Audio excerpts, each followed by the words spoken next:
Roy Miller, a leader with a legacy. Well, I'm Jim Maloney, and I have been involved in local history for a number of years. I have an extensive collection of postcards and documents on local history, and for the last 6 years, Murphy Gibbons and I have been writing books on local history and publishing them. So when the opportunity came to help some young people get involved in local history and learn more about it, I thought that would be fun. And they're investigating somebody who I think is really interesting, and I think it'll be a great opportunity for them and for the community. Henry Pomeroy Miller was born in Blue Rapids, Kansas on March 27, 1884. He moved to Houston, Texas at around age 13. He graduated from Old Houston High School in 1900. While in school, Miller sold newspapers on streets of Houston and later worked as a reporter for the Houston Post. He received a bachelor's degree from the University of Chicago in philosophy. Roy became an advertising agent for Sunset Central Railway in Houston and later moved into a similar position for the St. Louis, Brownsville, and Mexico Railway, where he was transferred to Corpus Christi.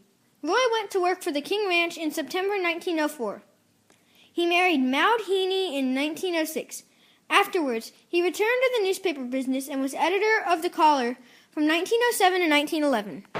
Well, Roy Miller got here as a young man at age 20 and got involved in the community almost immediately and became a real leader. So I think his personality, he obviously was very intelligent because he graduated from high school at 16 and college at 19.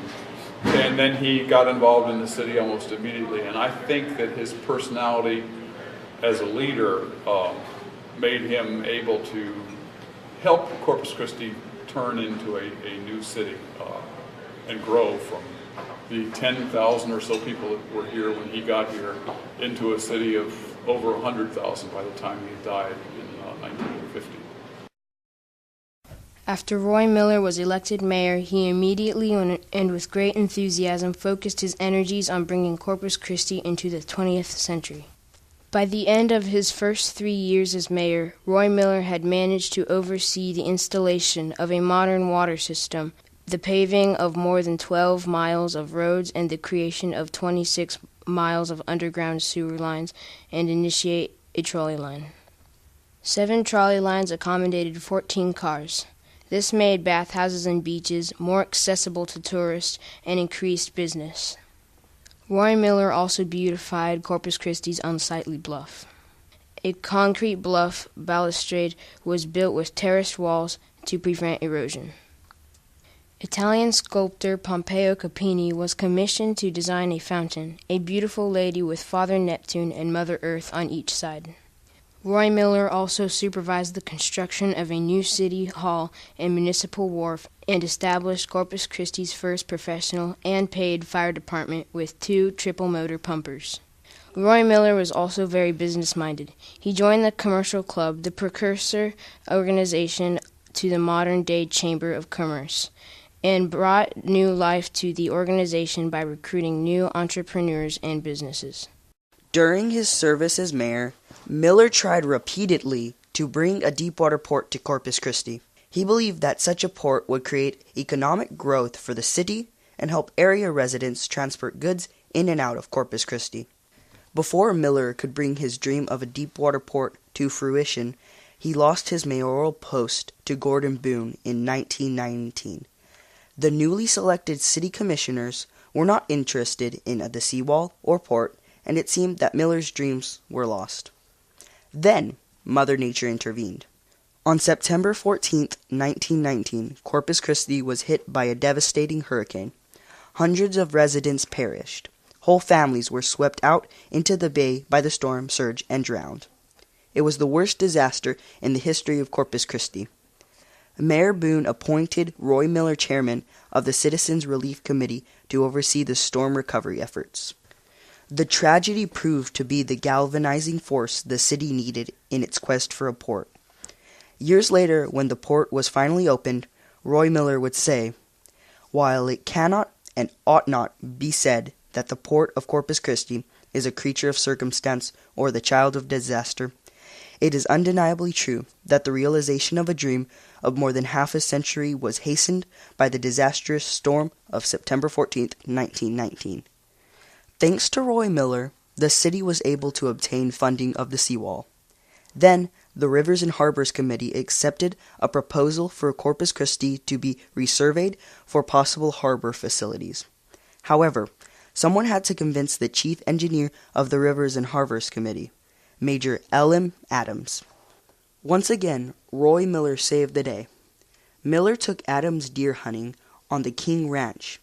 Adams shot a buck, and that evening, Miller took a bottle of bourbon up to Adams' room. After a few drinks, Miller came out of the room and whispered to Richard King, "We've got it."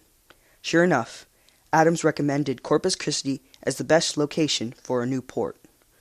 On September 22, 1922, President Warren G. Harding signed the River and Harbor Bill, which designated Corpus Christi as the site of a new deepwater port. A 21-mile channel was dredged from Port Aransas to Corpus Christi. On September 14, 1926, 7 years to the day after the hurricane of 1919, the port was dedicated by Roy Miller to the service of our imperial Texas, to the service of our beloved country, and to the service of all mankind. After serving as mayor, Roy Miller became involved in the Intracoastal Canal Association of Louisiana and Texas. He served various leadership roles including secretary, executive vice president, and eventually lifetime president.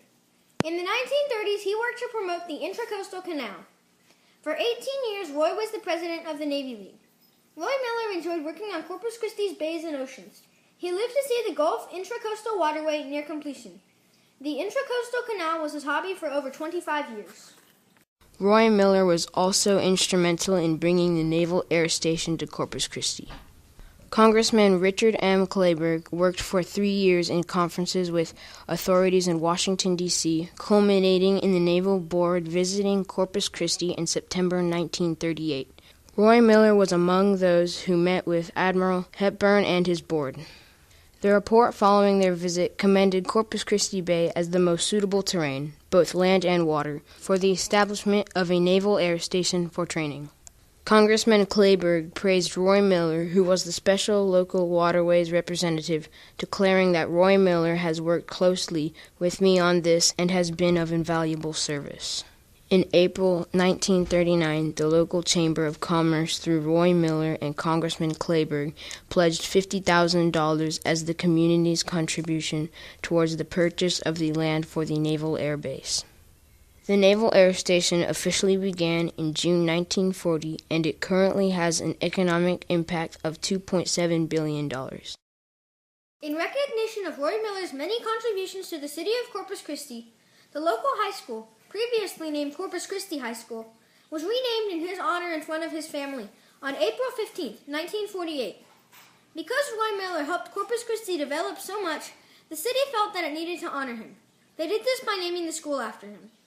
Roy Miller's many projects to improve Corpus Christi helped him earn this great honor. It is the oldest school in the city.